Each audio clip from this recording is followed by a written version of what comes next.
prazer enorme estar aqui, tá? Um evento muito importante aqui para o estado do Amazonas, né? Um evento que conta com capacitação, que conta com estratégias efetivas de implementação de uma política pública importante, que é a política fundiária, e espero que a gente possa ter uma tarde muito proveitosa. Diante da flexibilidade de tempo que a gente tem, Leidiane, se você vai continuar com a gente pode fazer uma moderação de perguntas. Vou sim. Só pode colocar no chat as perguntas. Tá. É porque provavelmente eu não vou conseguir ver o chat, então, se alguém puder moderar Você para mim. pode perguntar, aí o aluno levanta a mão. Fechado. Tá bom? Tá ótimo. Vamos combinar desse jeito. Passo a palavra para o Tá? senhor. Tá, obrigado. Vou primeiro me apresentar, tá? Meu nome é Geibson Santos Justiniano. Minhas duas carreiras, né? Sou professor efetivo da Universidade do Estado do Amazonas, da cadeira de Direito Empresarial, e também sou titular do 5º Ofício de Notas daqui da capital, da comarca de Manaus, nesse momento afastado da atividade fim, né, e em exercício da atividade de Controlador-Geral do Estado. Então, é um prazer imenso estar aqui com vocês. Eu quero só apresentar uma ideia, e vocês já tiveram algumas capacitações, algumas palestras, algumas aulas relacionadas à regularização fundiária, vamos dizer assim, em sentido estrito, ou seja, falando dos instrumentos de regularização fundiária, tá? Aqui a gente vai falar algo que está, vamos dizer assim, que está acima, que a gente tem desse cenário da política pública fundiária, e com alguns questionamentos, com alguns direcionamentos, em especial dizer por que essa atividade hoje está sendo conduzida por órgãos do Poder Judiciário. Órgãos do Poder Judiciário sem competência jurisdicional, na verdade, com competência administrativa, que parte de uma iniciativa, né, de provimentos da Corregedoria Nacional, do CNJ, e que esses provimentos, na verdade, implementam medidas a serem executadas pelas corregedorias estaduais. Então, é um cenário de a gente tentar visualizar por que isso está sendo conduzido por órgãos administrativos do Poder Judiciário, tá? Qual é o cenário, quadro realidade, eu gosto muito dessa expressão, né? Quadro realidade das políticas fundiárias no estado do Amazonas e, consequentemente, na Amazônia, tá? Porque o estado do Amazonas, por ser o maior estado da República Federativa do Brasil, o maior estado membro em extensão territorial, ele também representa significativamente, né, em termos percentuais, uma grande extensão da Amazônia, né, da Amazônia Legal. Então, qual é esse quadro realidade dessa política pública? E diante desse quadro realidade e das dificuldades apresentadas, como veremos, quais são as soluções, quais são os encaminhamentos, quais são os tipos de medidas operacionais que devem ser tomadas daqui para frente, para que esse quadro realidade de dificuldades de implementar uma verdadeira governança fundiária,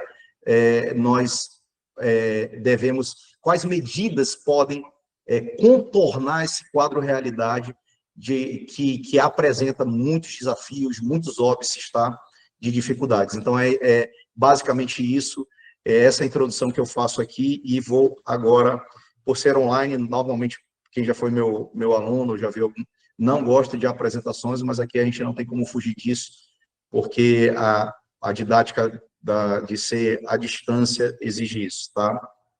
Então, deixa eu só um minutinho, só eu apresentar aqui.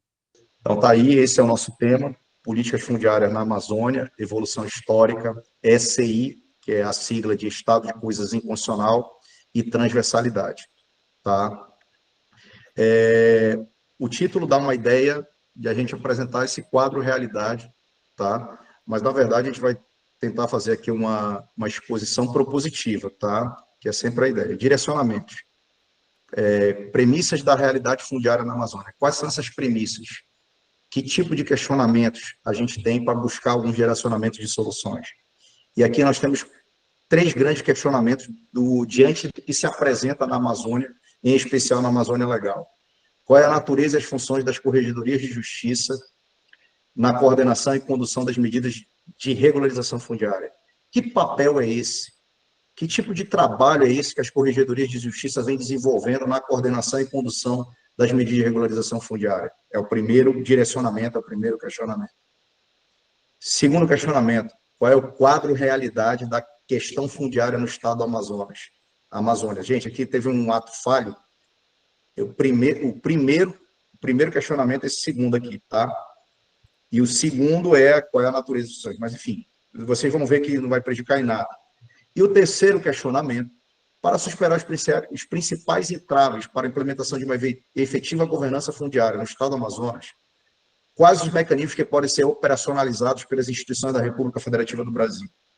Então, que tipo de visão prospectiva, de medidas prospectivas a gente pode pensar, além das que estão implementadas atualmente? Tá? Então, é basicamente esse terceiro questionamento. Então, começando pelo primeiro direcionamento, qual a quadro realidade da questão fundiária no estado do Amazonas? Nós temos uma realidade fundiária, amigos, complexa, tá?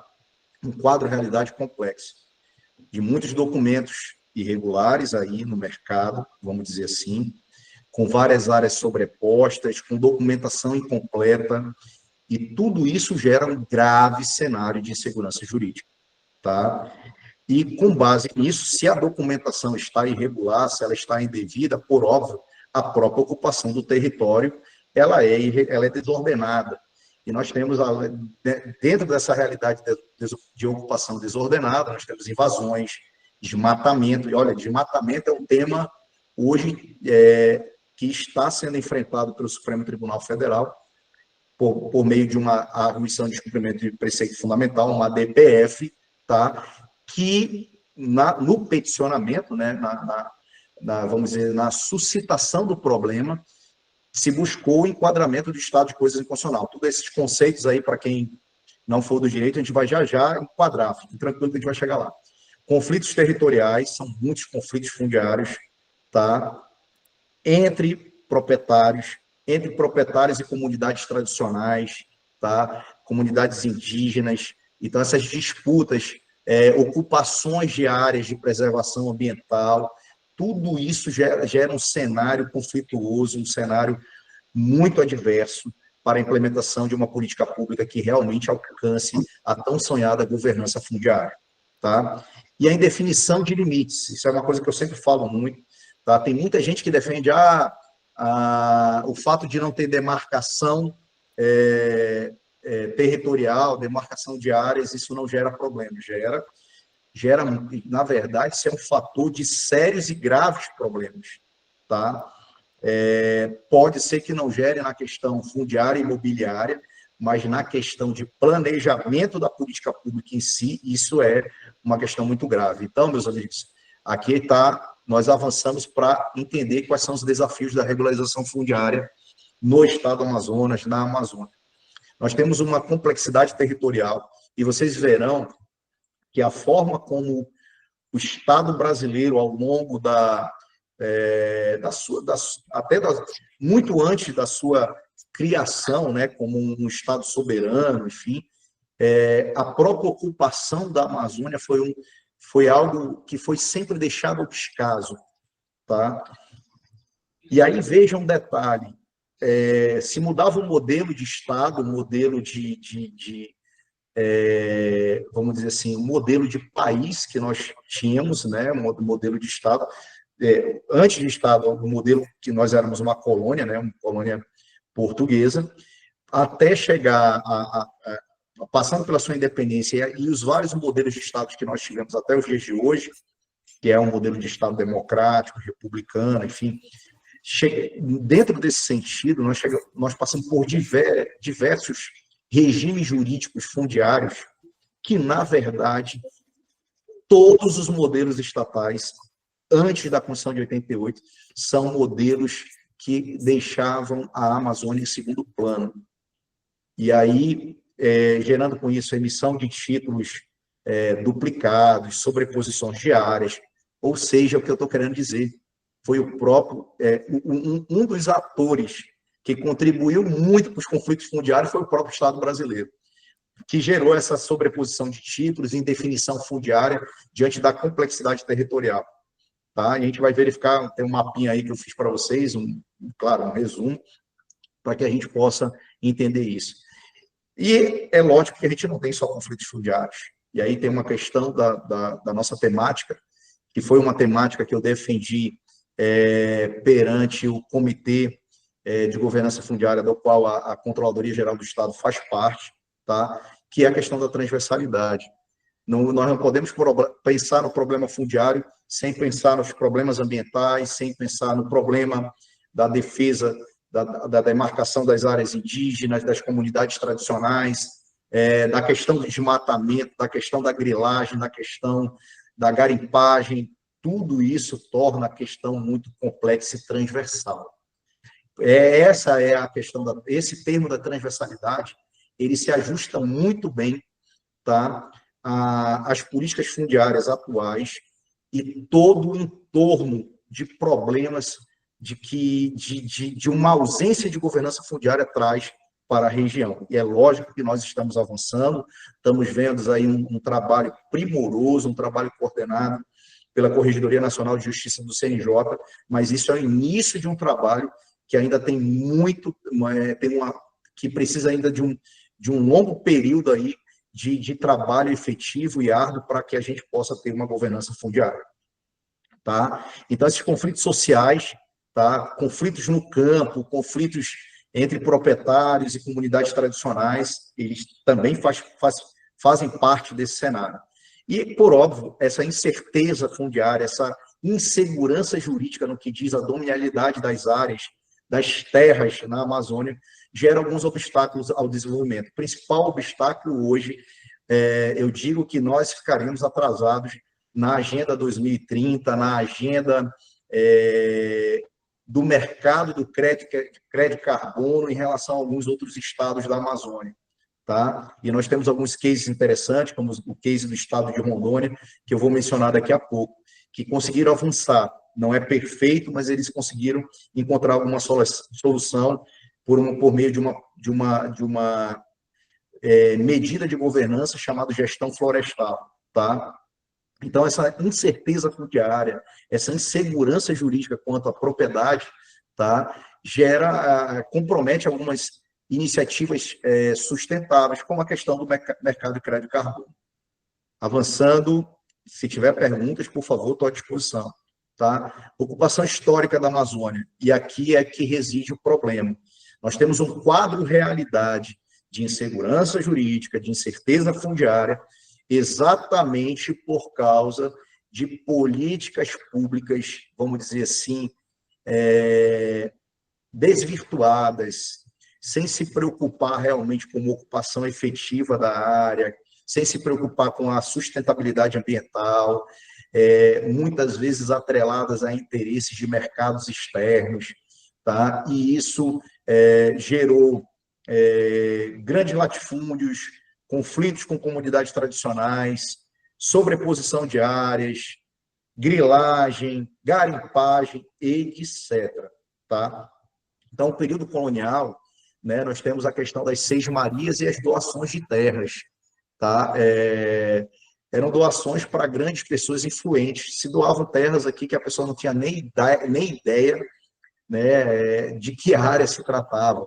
Nós não tínhamos o georreferenciamento e nem o geoprocessamento, que são medidas técnicas e tecnológicas muito importantes no dia de hoje, né, para gerar certeza da ocupação, da certeza da dominialidade de determinadas áreas.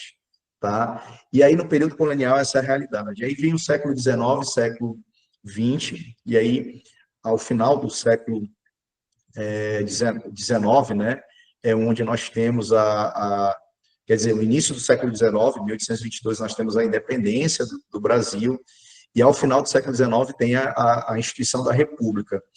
E ao longo desse período, principalmente antes da República, que era o Brasil Império, nós temos o aforamento perpétuo para as oligarquias regionais. eram grandes oligarcas, proprietários de terras que conseguiam ter a posse, né? Chegavam lá e se apossavam da área, né? Rousseau tem uma frase, né, de que o primeiro ladrão do mundo foi o proprietário de terra. É muito agressiva nessa frase. Rousseau era vamos dizer, um iluminista de esquerda ali na época do iluminismo, na época vamos dizer assim, desse período onde o indivíduo, né, passa a ser a centralidade do direito, mas ele tinha uma visão muito, muito peculiar entre os autores iluministas. E ele tinha essa visão, mas se a gente for ver a origem da propriedade, ela começa com uma posse, né? Ela começa realmente quem ali diz assim, essa área é minha, passa a ocupá-la e dali toma algumas medidas de ocupação, ou desenvolver uma atividade produtiva, ou criar, ou tratar aquela área como sua para questões de residência, de dominialidade, enfim. Então, esse século XIX e XX, ali nós estamos falando do início do século XX, até meados do século XX, as oligarquias regionais, que tinha muito a ver com o modelo econômico do Brasil, que ainda era um modelo, hoje ele é muito do agronegócio, mas naquela época praticamente era da agropecuária, 100%. Mas é lógico que o Brasil avança, passa a se industrializar e tal, e aí a gente entra no período da ditadura militar. Veja que tudo está atrelado à questão do desenvolvimento econômico. E na ditadura militar, houve um confisco de terras por parte do governo, tá? Dentro da ideia da defesa do território e a legalização de algumas áreas, tá? E entrega de dominialidade de algumas áreas e para grupos econômicos. E um detalhe, esses títulos entregues ali pelo Estado brasileiro naquele momento eram títulos que não eram valorizados, famílias tradicionais, grandes conglomerados econômicos recebiam e não davam valor. Olha para vocês entenderem o problema hoje, tá? Após a Constituição de 88, muitas dessas áreas, a discussão da dominialidade dessas áreas se tornaram discutíveis, seja porque são áreas importantes para vamos dizer assim, o desenvolvimento de comunidades tradicionais, ou seja, para o desenvolvimento da vida de indivíduos de comunidades tradicionais, como também áreas de preservação permanente, ali reconhecidas hoje pelo Estado após a Constituição de 88, e isso torna questionável a legalidade, a validade desses títulos entregues naquele momento. E foram famílias que deixaram esses títulos aí, muitas vezes, sem ter interesse algum. Agora, com o mercado de crédito carbono, essas famílias têm interesse. E após a Constituição de 88 e os institutos de terra, sejam municipais, estaduais e federais, começaram a entender como funcionava esse novo modelo de Estado democrático nosso, que respeita a cultura, que respeita as comunidades tradicionais, que respeita o meio ambiente, são valores constitucionais editados na Constituição, trouxe para nós algumas dificuldades. Trouxe de que aquilo ali provavelmente eram títulos, eram atos administrativos que não estavam reconhecidos perante a nova Constituição da República Federativa do Brasil. E aí muitos questionamentos, muitas correntes surgem, que essas famílias têm que ser indenizadas ou deveriam ter sido indenizadas, que esses títulos eles podem discutir, ainda têm validade, até porque a própria Constituição de 88 respeita o direito adquirido, o ato jurídico perfeito, a questão da segurança jurídica, tá? Conforme o artigo 5º, inciso 34 da Constituição, e são situações causadas pelo próprio Estado brasileiro, né? E aí a gente avança um pouco e verifica o cenário pós-1988, ou seja, após a promulgação da Constituição da República Federativa do Brasil de 1988, que é uma Constituição que a gente sabe protetora de direitos fundamentais na sua ampla acepção, ou seja, não é só direitos individuais, tem direitos sociais, tem direitos difusos e coletivos, ou seja, se preocupa com a paz mundial, com o direito do consumidor, com o meio ambiente, enfim. Mas, ao mesmo tempo, dentro de um cenário de mundo neoliberal, onde se preocupa muito com a propriedade particular, com os direitos individuais, com direitos de liberdade. E aí a gente percebe que essa questão entra em conflito aí, uma preocupação, vamos dizer assim, uma preocupação da Constituição com a questão social, com a questão ambiental, e, de um outro lado, as classes dominantes do país, detentora de terras, que muita riqueza do Brasil ainda está ligada à expansão agropecuária, ao agronegócio, e isso gera todo um cenário de dificuldade, de incerteza e de conflito.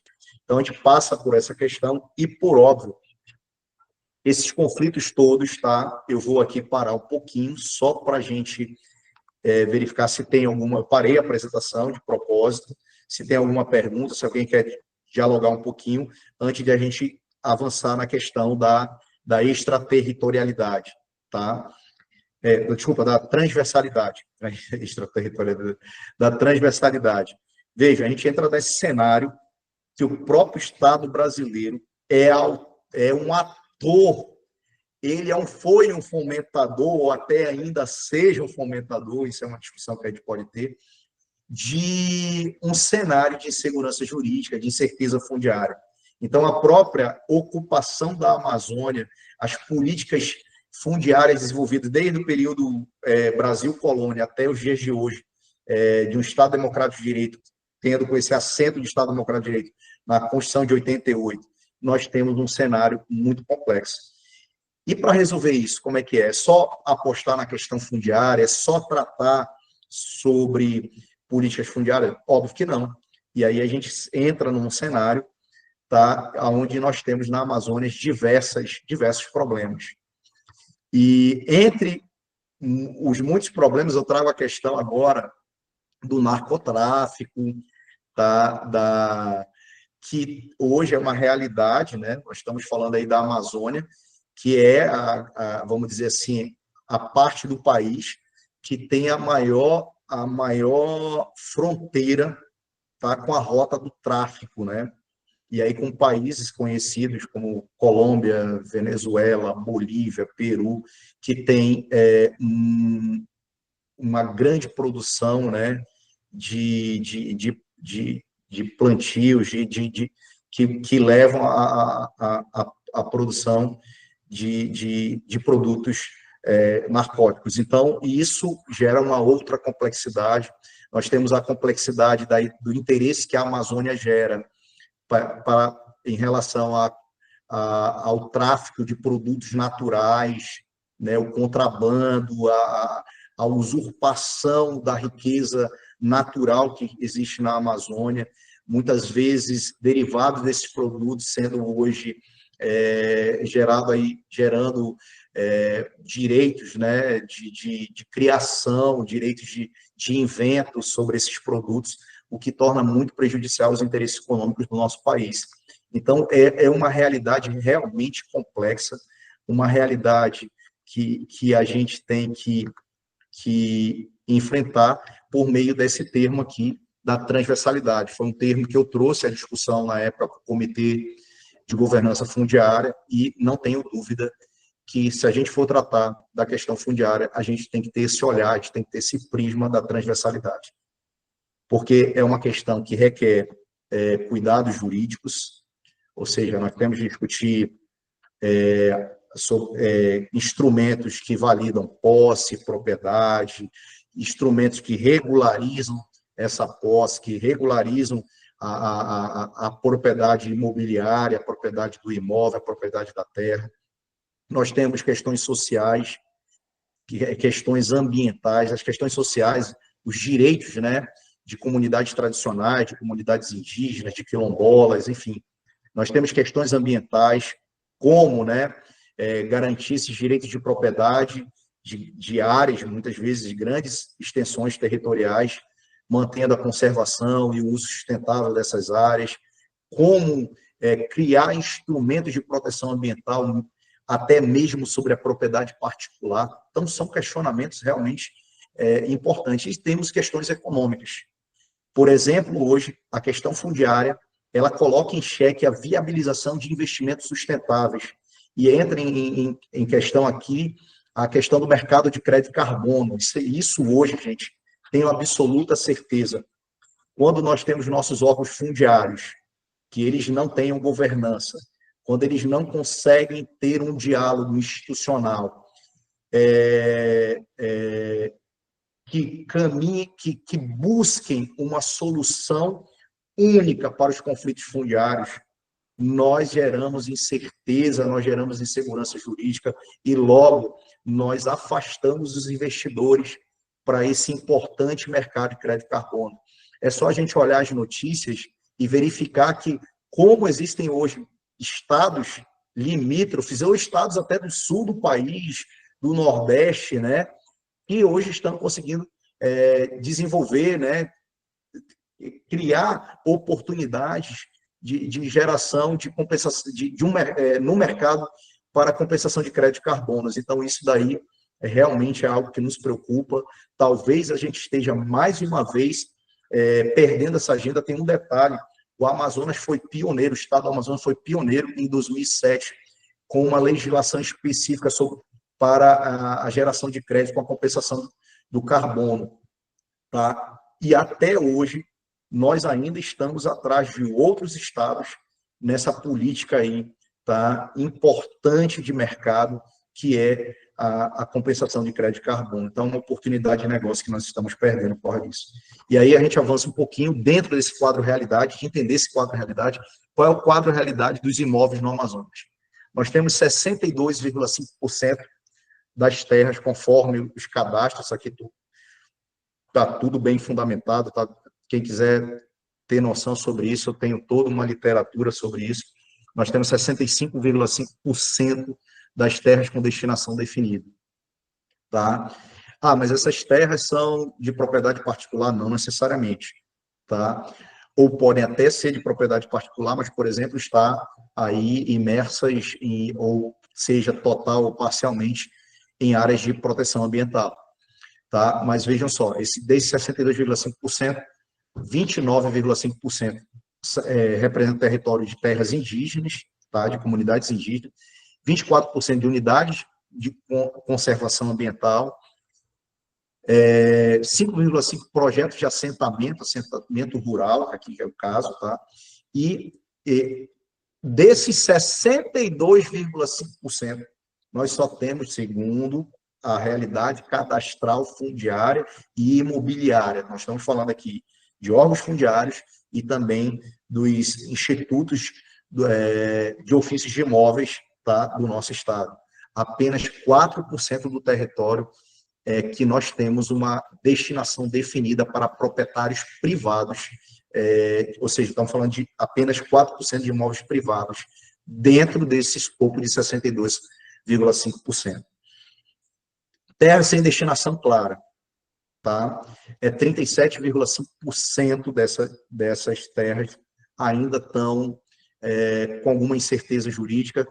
Desses 37, nós temos 36,5% sem dados sobre o processo de destinação, ou seja, é famosa terra sem dono, tá? Estamos falando aqui de terra sem dono mesmo. Ou se tem dono, está dentro de uma destinação específica que tenha certeza jurídica sobre isso. Tá? 15% dessas 36,5% dessas áreas possuem imóvel registrado no CAR, sem sobreposição com outras categorias. Há um problema com o CAR, tá? Tanto o CAR como o CCIR tem problemas porque eles são autodeclaratórios, eles não são constitutivos. Isso por si só, em termos de instrumento de política fundiária e imobiliária, é complexo, é algo que nos deixa em dúvida.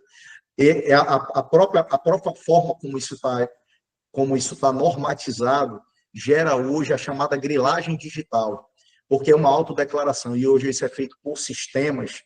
Nós temos aí uma grilagem digital em alto volume hoje. Essa é a realidade do estado do Amazonas, por exemplo. Tá? E aí, vejam só, são documentos com fé pública, que são apresentados lá para o registrador de imóveis, tá? Muitas vezes com certificações dos órgãos fundiários, mas mesmo assim não há uma certeza absoluta. E aí depois, aquela certificação que é dada por um determinado órgão fundiário é revista, e isso gera um cenário muito complexo, muito adverso de realidade fundiária registral e imobiliária no nosso estado, tá? Muitos podem ser ocupações em terra pública sem titulação apropriada. Ou seja, muitas dessas áreas sem destinação clara também ainda pode estar aí imersas em áreas públicas, tá? Desafios cadastrais. A gente tem alguns desafios, que é o cenário aí, multiplicidade de órgãos responsáveis, tá? A gente vive uma coisa que a gente chama condomínio edilício. O que é condomínio edilício na República Federativa do Brasil? Nós temos um condomínio legislativo, tá? E no que diz respeito à questão agrária, a gente vai ver que o direito agrário só pode ser legislado privativamente pela União. Mas em relação às suas próprias terras, nós temos aí legislação, o agrário é competência legislativa concorrente. Olha, eu sou professor de constitucional, não posso errar, hein? Vamos lá. Só confirmar isso aqui, para a gente não falhar. Então, para aqui na Constituição, para a gente falar isso. Mas, enfim, todos legislam numa dada medida e é isso que eu quero chegar lá, tá? Deixa eu ver aqui. É o artigo 24. Então, o agrário realmente, eu estou certo. O agrário é competência... Peraí. Já passei aqui. Isso é o ruim, né, de estar em aplicativo. Então, todos estão me ouvindo? Compete privativamente da União... Agrário. Direito... Então, minha cabeça não falha. Competência legislativa privativa. Direito agrário.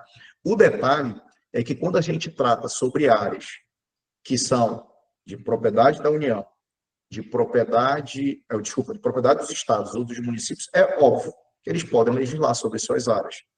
Então, mesmo dentro dessa realidade. Agora, sobre políticas agrárias, aí nós estamos falando especificamente de uma situação específica dentro da questão da política fundiária, essa competência da União. Em todo caso, tá? A gravidade não está na questão da legislação. Isso aí até harmoniosamente convivem bem.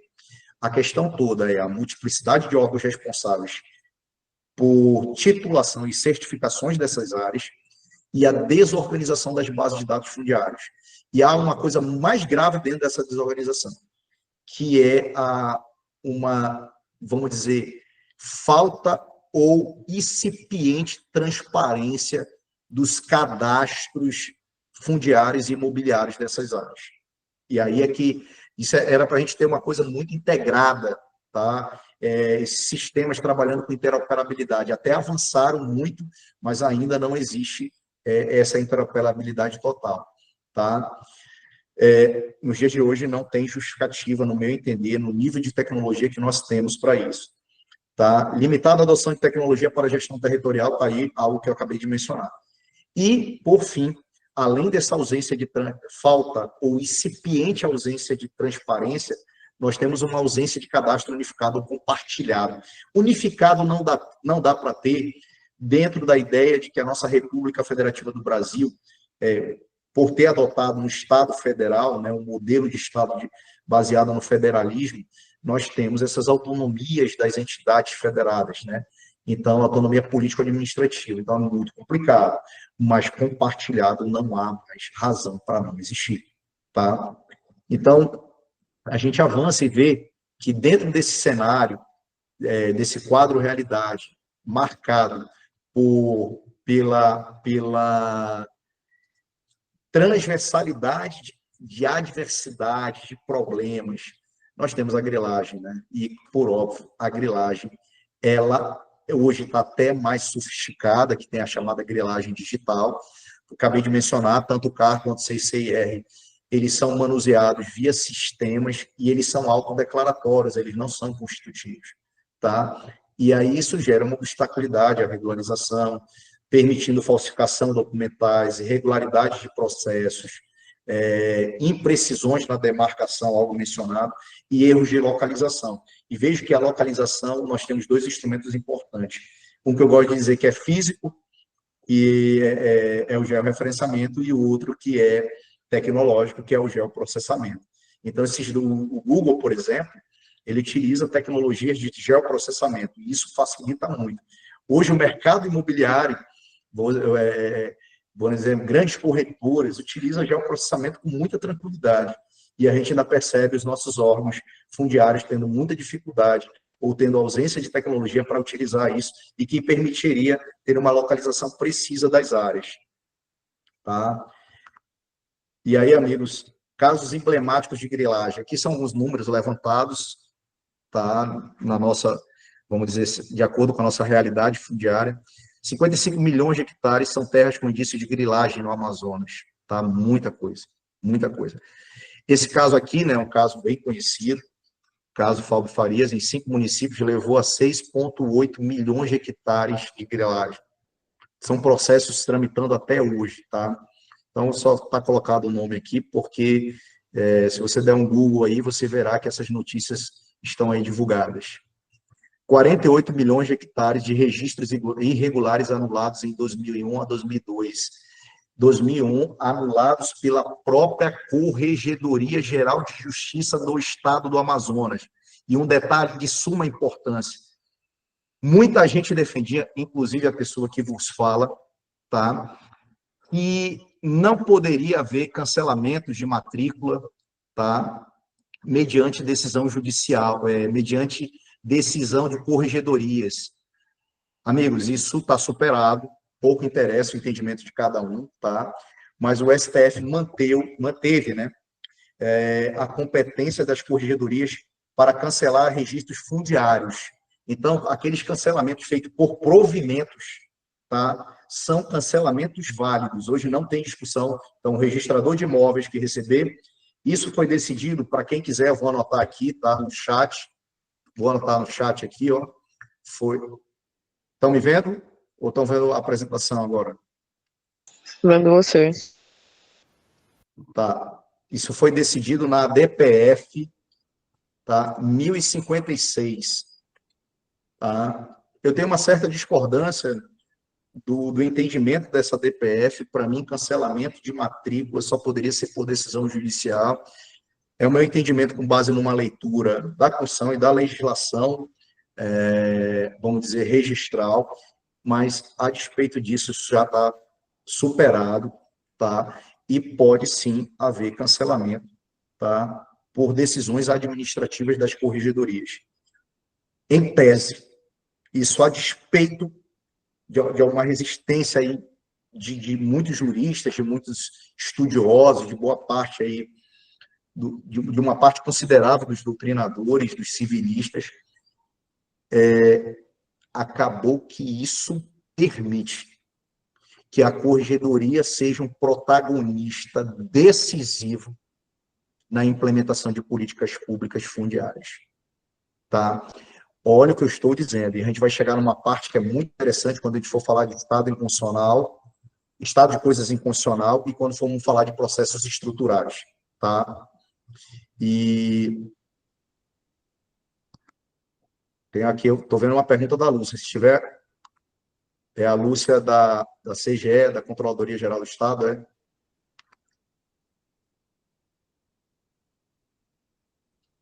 Eu mesmo. Então, a pergunta da Lúcia, como a IA e as novas ferramentas tecnológicas podem mitigar a grilagem de terras e o desmatamento ilegal no Amazonas? Lúcia, é uma pergunta interessante. Já existem alguns projetos, tá? Tecnológicos nesse sentido, alguns projetos em desenvolvimento, da iniciativa privada, diga-se de passagem, tá? Que muito provavelmente serão projetos tecnológicos contratados aí pelo poder público, tá? Mas já existe, a gente teve numa feira recentemente, tá? Não sei se vocês conhecem uma feira chamada Web Summit, e um dos cases apresentados nessa feira foi exatamente instrumentos tecnológicos preocupados com governança fundiária, preocupados com segurança jurídica, preocupados com georreferenciamento e, em especial, geoprocessamento. E aí eu vou te dizer que hoje, Lúcia, essa tecnologia de IA relacionada à questão de certezas fundiárias, tá, vamos dizer assim, tem que utilizar a tecnologia de geoprocessamento. Não é só inteligência artificial. Tem que utilizar o geoprocessamento. É basicamente o que o Google utiliza, por exemplo, quando vocês fazem uma pesquisa para achar determinado endereço. Só para a gente simplificar aqui, não é só isso, mas é para a gente ter uma ideia. Eles fazem aquela localização com o que se chama de geoprocessamento. Essa tecnologia que basicamente foi o Google que iniciou no mundo, ela hoje está sendo utilizada em diversos sistemas de informação, de tecnologia da informação para localização de áreas. E isso pode sim ajudar vamos dizer assim, em políticas visando governança fundiárias, tá? Respondi, Lúcia? Sara? Sim, obrigada. Obrigado também, minha amiga. Obrigado pela pergunta. Sara, Raquel, como funciona a fiscalização por parte da Corregedoria sobre as grilagens no interior do Estado? Vou chegar lá, Raquel. Posso combinar uma coisa contigo? Quando a gente for falar do case do Estado de Rondônia, pode ser? E se eu não falar, você me cobra. Fechou? Tá? Porque vai casar com o que a gente visualiza, tá? Sobre como vai ser importante a tua pergunta. Eu só vou antecipar um detalhe. Hoje faz parte de trabalho de controladorias gerais dos estados, dos municípios e da União, a preocupação com sustentabilidade ambiental, com gestão florestal e, consequentemente, com políticas fundiárias. Isso faz parte do controle, não tenha dúvida. Ora, é só uma ilação muito simples, tá?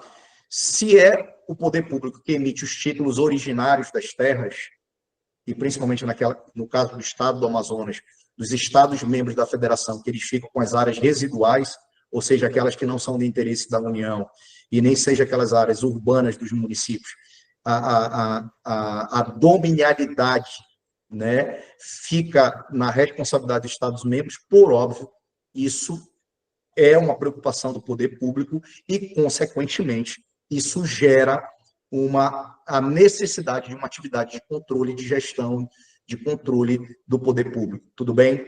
Houve uma mão levantada, já tiraram ou não? Marcos, pode perguntar, Marcos. Obrigado pela participação. A interligação dos cartórios, já estou lendo.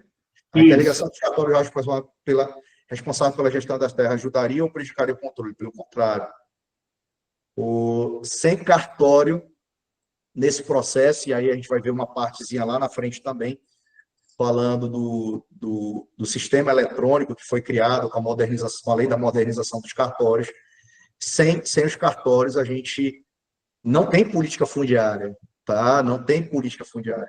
Significa que o cartório que faz um trabalho de cadastro imobiliário, ele é a ponta final do processo e é a ponta final, vamos dizer, da chancela de validade de todas as medidas do que eu vou chamar de processo administrativo estrutural fundiário. E aí vocês vão entender por que eu estou chamando de processo administrativo estrutural fundiário. Tá? Blockchain, por óbvio, Anderson. Tá? O blockchain hoje é uma ferramenta muito importante e que vem sendo utilizado pelos cartórios de registro de imóveis no país. Tá? Então, ele vai prevenir adulterações, fraudes, duplicidades, sobreposições de áreas, e quanto mais se investir em blockchain, pode ter certeza que nós teremos mais governança fundiária. Obrigado pela participação. Vou voltar agora aqui para a nossa apresentação, para a gente avançar. Então, vejam só, esses 48 milhões de hectares foram decisões da Corregedoria de cancelamento de matrícula, de registros irregulares nos cartórios de imóveis, mediante provimentos da Corregedoria Geral de Justiça, hoje validado conforme a ação do controle concentrado de constitucionalidade que escrevi aí para vocês. Tá? E, por fim, 18,6 milhões de hectares são florestas públicas ilegalmente registradas até 2020. Ou seja, são áreas de florestas públicas, áreas de proteção ambiental, e que isso vem gerar uma série de problemas. E aí a gente ao longo do tempo, vem aprimorando, a gente vem tendo uma preocupação maior do poder público, e é lógico, gente, não existe, eu tenho uma visão muito utilitarista, tá, da coisa. Inclusive, eu já acho que eu sou um dos... vou dizer, eu pertenço ao grupo minoritário, de que eu falo que as nossas pesquisas acadêmicas, eu sou professor hoje, né, desde desse início de ano, professor do programa de pós-graduação em Direito Ambiental, do mestrado da Universidade do Estado do Amazonas, e eu tenho uma visão muito utilitarista da coisa, ou seja, a gente precisa ter pesquisas que revelem o interesse da sociedade, o interesse econômico, jurídico, tem que ter um interesse, tem que estar atrelado ao interesse da sociedade. Então, assim, eu sou muito crítico em relação a isso, inclusive. E, por óbvio, a questão fundiária hoje, por que ela é a pauta, uma das grandes pautas da República Federativa do Brasil? Porque o mercado está interessado. Não tenho certeza do que eu estou dizendo para vocês. Nós só estamos preocupados com isso. Nós estamos preparando o país para ser, talvez, um grande protagonista no mercado de compensação de crédito de carbono no mundo. E não há como ser diferente. E eu provo para vocês. Provo por 2 detalhes. Muita gente fala de crédito de carbono, mas tem que entender esse mercado um pouquinho. O Brasil é o estado no mundo com maior sustentabilidade ambiental. A Europa e os Estados Unidos, a geração de energia deles ainda é carvão mineral, ou seja, gera desmatamento. Tá? A nossa geração de energia principal, vocês sabem o que é, são as usinas hidrelétricas, são as águas. Então, nós desmatamos pouco, estamos falando no cenário de hoje, né? Não é à toa, e é lógico que o estado do Amazonas, por exemplo, que tem 97%, 98% da sua área preservada, da sua vegetação preservada, da sua floresta preservada, tem um outro fator que é a Zona Franca de Manaus e concentra, né, o grande conglomerado populacional na capital. Isso é até um problema, porque também gera um problema de desocupação de áreas. Mas acaba que gera. E veja, e aí você pegar uma tonelada de crédito de carbono no mercado brasileiro ser inferior ao valor de mercado daquilo que é gerado compensando crédito de carbono pelos Estados Unidos e pela Europa, eu digo para vocês, isso é uma inversão de valor. Para mim, eu não tenho dúvida do que eu estou dizendo para vocês. Mas é a realidade que a gente tem. Talvez, para a gente corrigir essa inversão de valor, nós estejamos falando do que está por trás desse contexto, dessa realidade, que é exatamente a insegurança jurídica em relação à governança fundiária e imobiliária no Brasil. Tá? Então, a gente precisa ainda avançar bastante. Mas algumas medidas de regularização fundiária ao longo do tempo vêm surgindo, como doação de terra pública, que no caso do Amazonas é limitada, desculpa, doação, acho que é geral, doação de terra pública é limitada a 100 hectares para pequenos produtores, venda sem licitação, que é áreas de até 1.000 hectares para regularização plena, concessão de direito real para sociedades empresariais e comunidades tradicionais. Existem projetos de assentamento especial aqui do INCRA, né, visando, quer dizer, do INCRA, visando reforma agrária e desenvolvimento rural. Então, são medidas importantes. Além de várias medidas implementadas odiernamente pela legislação brasileira de regularização imobiliária, como a edificação compulsória, uso capião, tudo isso visando criar procedimentos também na via administrativa, tá? Para ter uma visão de processos administrativos e estruturais visando uma ampliação da governança fundiária e imobiliária no país.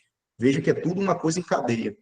Olhando para a realidade do Estado do Amazonas, quais são os órgãos que nós temos aí, quais são as instâncias democráticas de regularização? Por óbvio, nós temos a nossa Secretaria de Estado das Cidades e Territórios, tá? Que é o Estado, vamos dizer, é a instituição, é o órgão fundiário do Estado. Tá? Eu utilizo muito a expressão instituição, gente, aqui no sentido de legística. Tá? Quando a gente fala em instituição, a gente está falando aí ou de empresas, né, de sociedades empresárias, pessoas jurídicas. Não, a instituição ela tem a ver com um enquadramento como a legística visa. Olha, a instituição é algo que nós estamos tratando, ela tem capacidade de gerar atribuições, gerar mecanismos, então, mesmo sendo um órgão, é uma instituição, tá? Essa ideia é uma linguagem mais técnica voltada para a legística, tá? E foi criado um fórum Diálogo Amazonas, tá? Onde é uma plataforma para a solução de disputas fundiárias, tá? Temos um grupo de trabalho de habitação de interesse social e temos no Tribunal de Justiça o núcleo de métodos consensuais de solução de conflitos. Eu tive uma conversa recente, numa reunião até, sobre regularização fundiária, com o nosso excelentíssimo Corregedor-Geral de Justiça, desembargador José Hamilton, que eu defendo, e aí leia-se, eu vou falar uma expressão vulgar que não no sentido técnico, empoderamento desse órgão de solução de conflitos, que está atrelado, né, tem ali a sua funcionalidade atrelada à Corregedoria Geral de Justiça. E aí,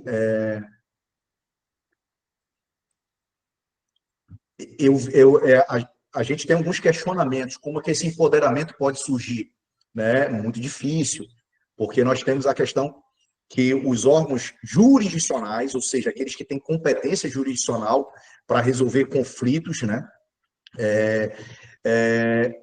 Eles são os juízes naturais do processo. Eles são os juízos naturais do processo. Como fazer que esses órgãos de soluções consensuais de conflitos possuam ascendência funcional e hierárquica? Isso é algo que eu tenho absoluta certeza, dentro da realidade da Amazônia, da ocupação da Amazônia, que permitiria a pacificação dos conflitos no Estado. E aí eu vou dizer algo para vocês. Imagina aquele grupo empresarial que recebeu um título na época da ditadura militar. Ele está lutando pelo reconhecimento da validade desse título estadual, por exemplo.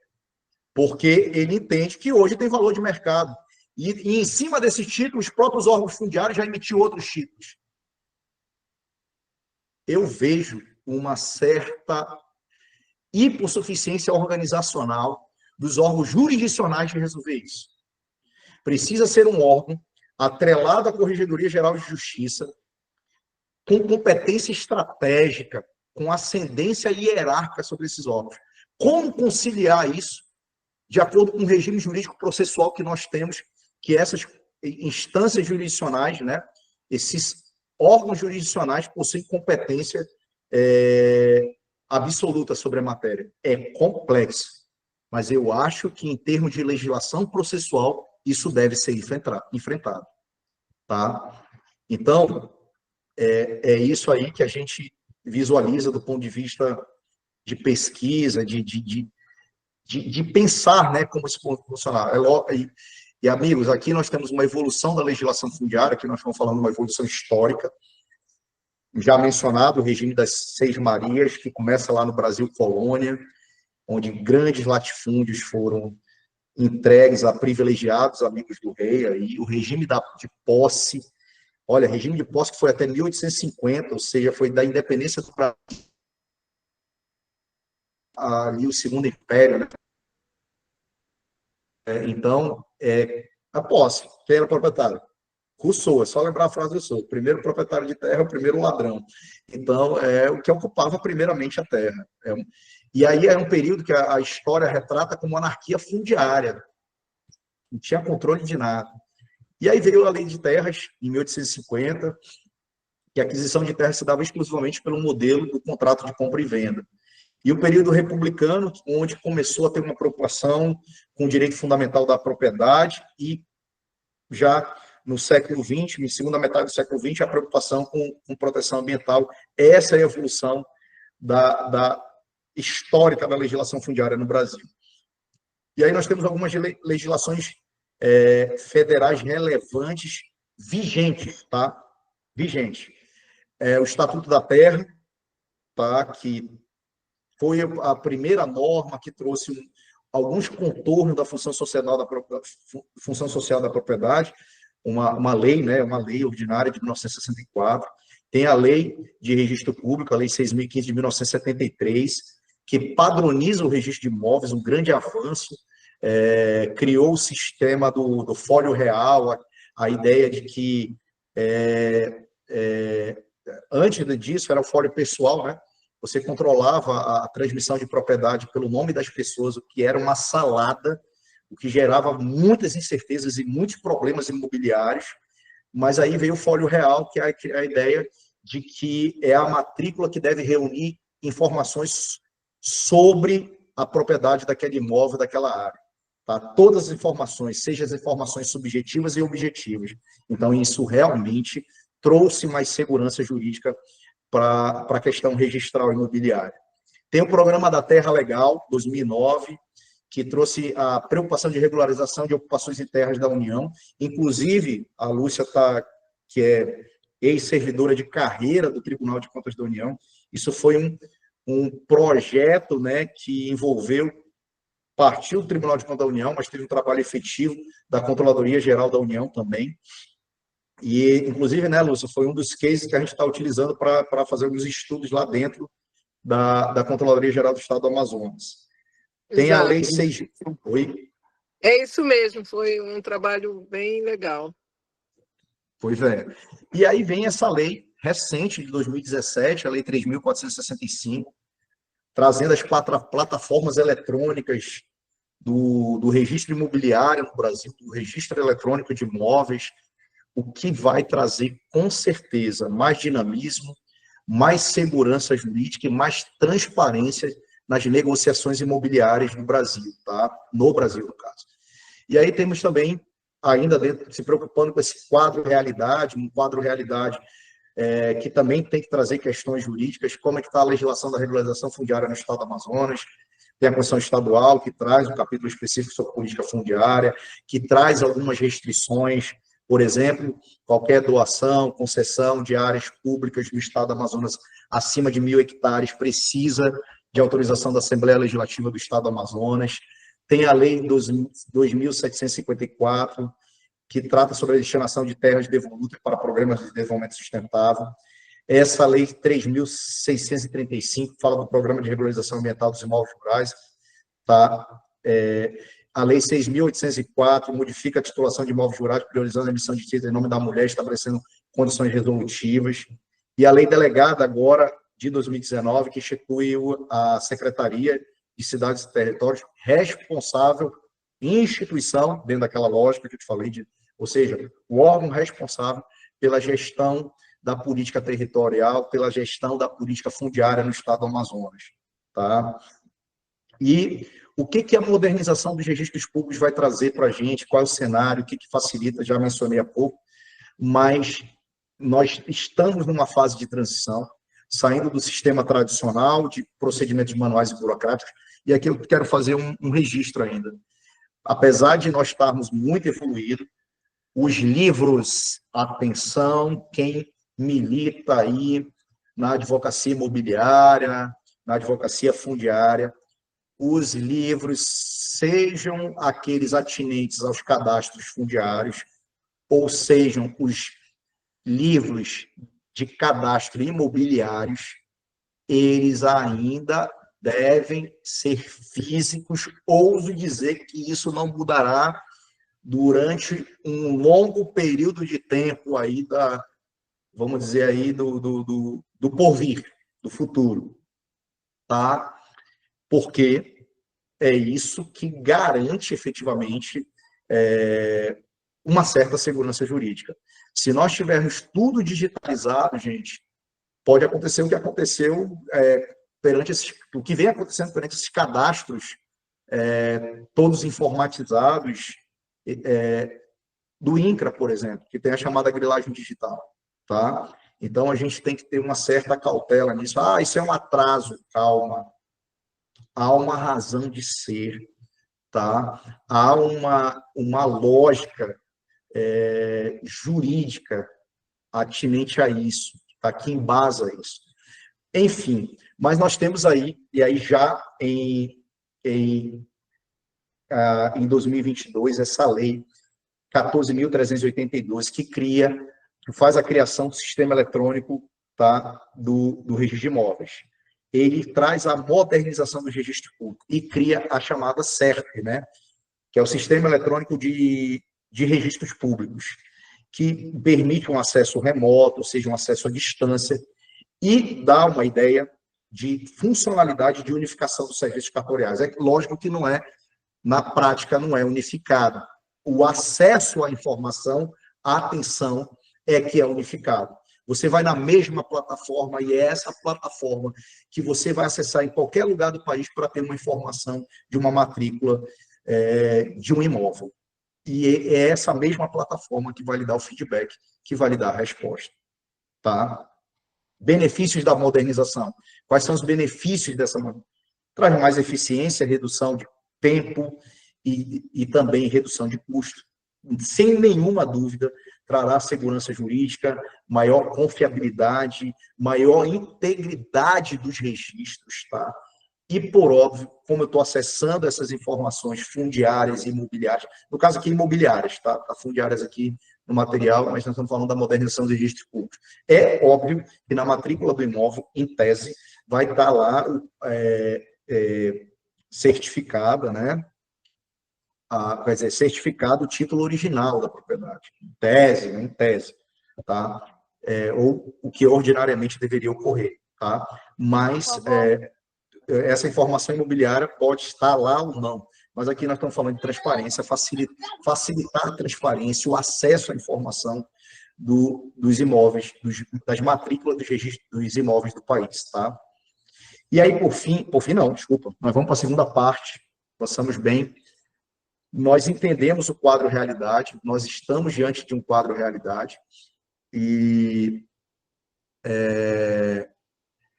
um quadro realidade complexo, mas que, ao mesmo tempo, a gente já consegue verificar medidas que estão sendo implementadas, preocupadas, centralizadas na preocupação com segurança jurídica, com certeza fundiária.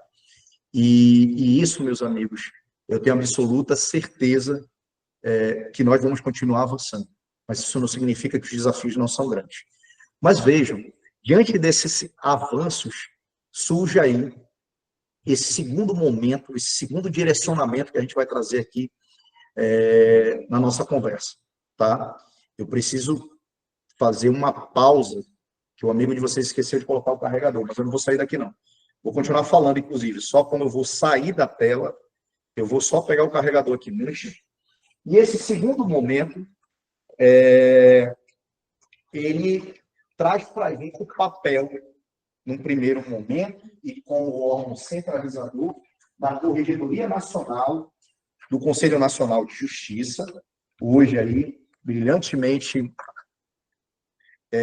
vamos dizer, titularizada, encabeçada pelo nosso ministro amazonense, ministro Mauro Campbell, tá? E ela, como grande coordenadora, como grande idealizadora, como órgão articulador de uma política pública fundamental, que é essa política fundiária. E aí, o que ela fez? Ela adota procedimentos estratégicos que ela conseguiu mobilizar, tá? Agora eu vou colocar de novo a apresentação para vocês, a gente volta para a apresentação. Ela conseguiu mobilizar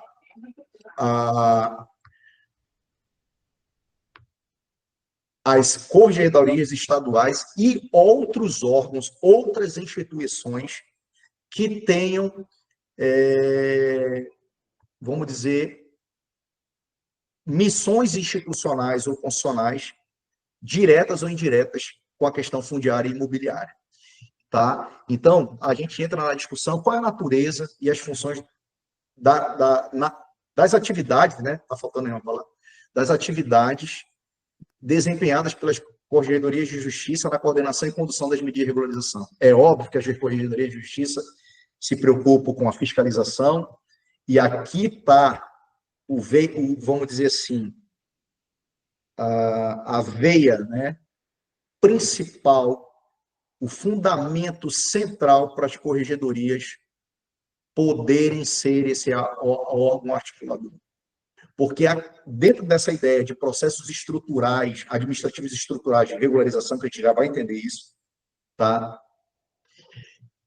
todo o trabalho de regularização fundiária vai desembocar, tá, nos cartórios de imóveis, que são esses que vão se relacionar com o cidadão, com o indivíduo, com o investidor, e assim, com diversos atores, com empresas, com agentes econômicos.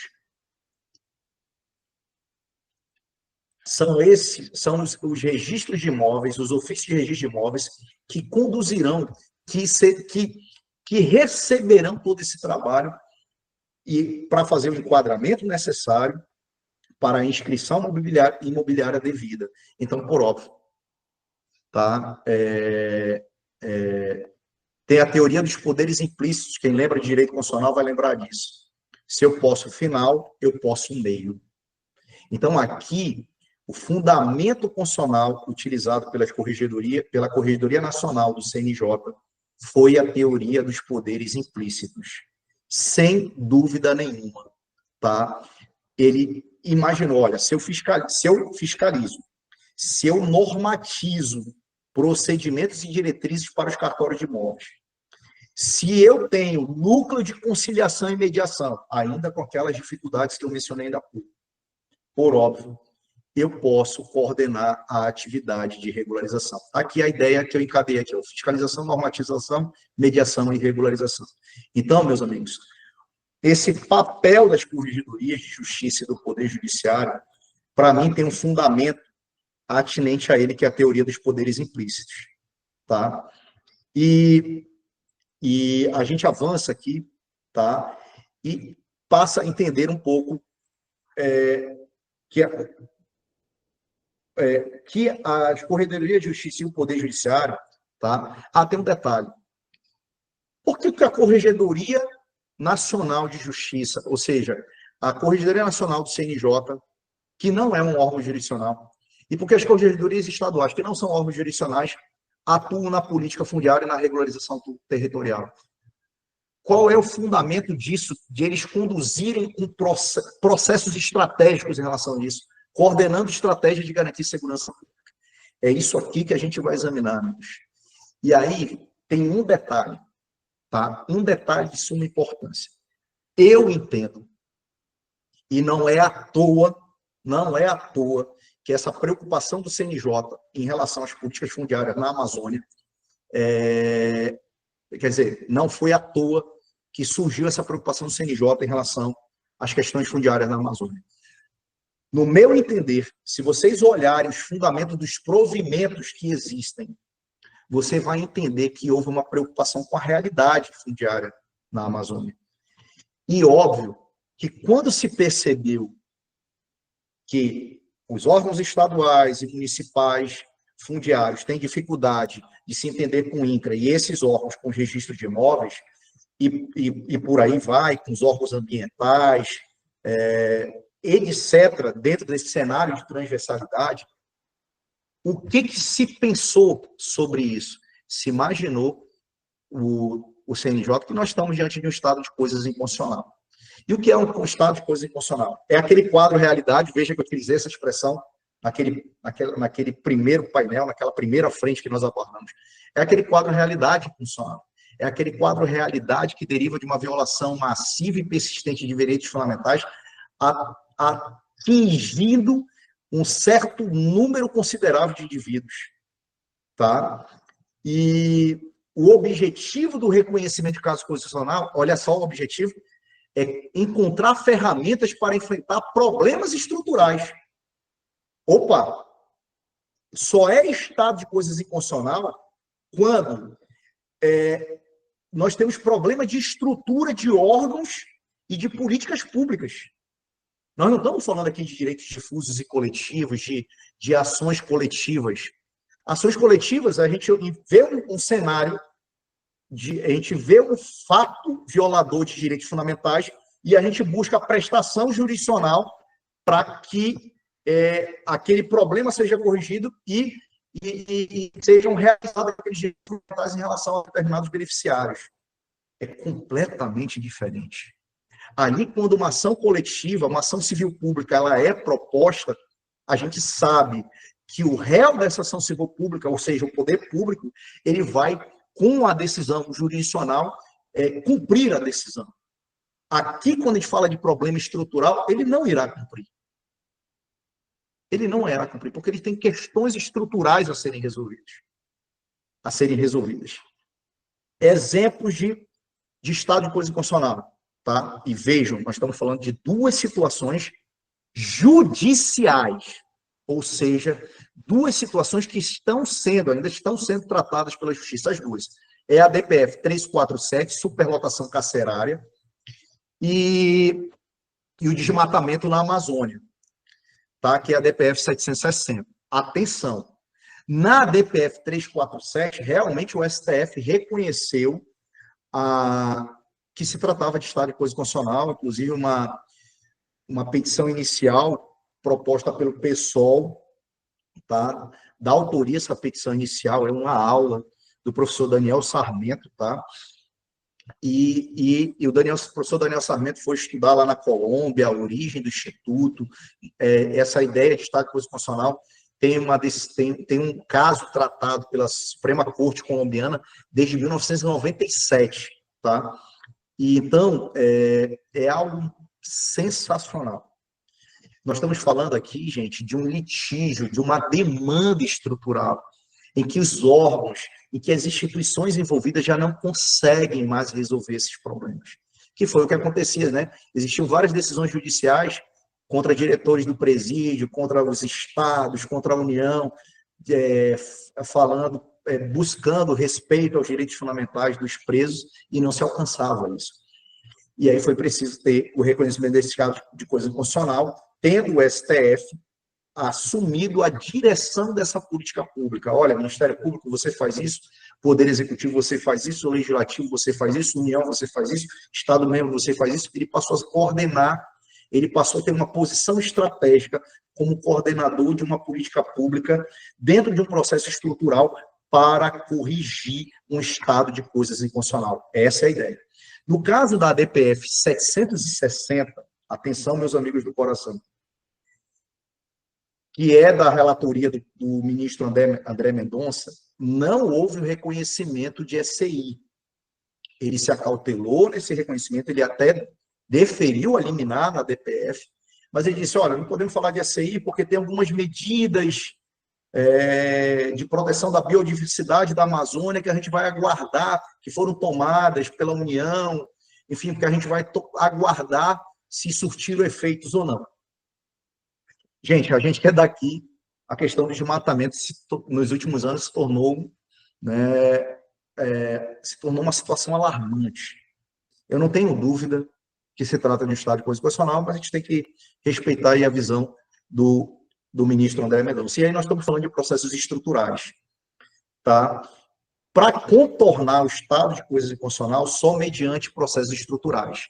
E aí, meus amigos, vocês estão vendo minha setinha aqui? Eu quero falar algumas características. Estão vendo o mouse andando aí ou não? Sim. Sim. Tá. Qual é o objetivo de um processo estrutural? Reestruturar instituições, aqui numa linguagem técnica de legística. Aqui, na verdade, a gente está falando de poderes e órgãos, mas instituições é todo aquele centro de atribuições, que tem todo aquele centro, tá? Toda aquela unidade que tem um centro de atribuições e responsabilidade. Tá? Ou seja, reestruturar instituições e políticas públicas. Esse é o objetivo. Diante de um estado de coisas inconstitucional. Ou seja, que estão diante de problemas estruturais, que são desconformidade permanente que exige intervenção judicial. Atenção! Eu coloquei de propósito essa intervenção judicial.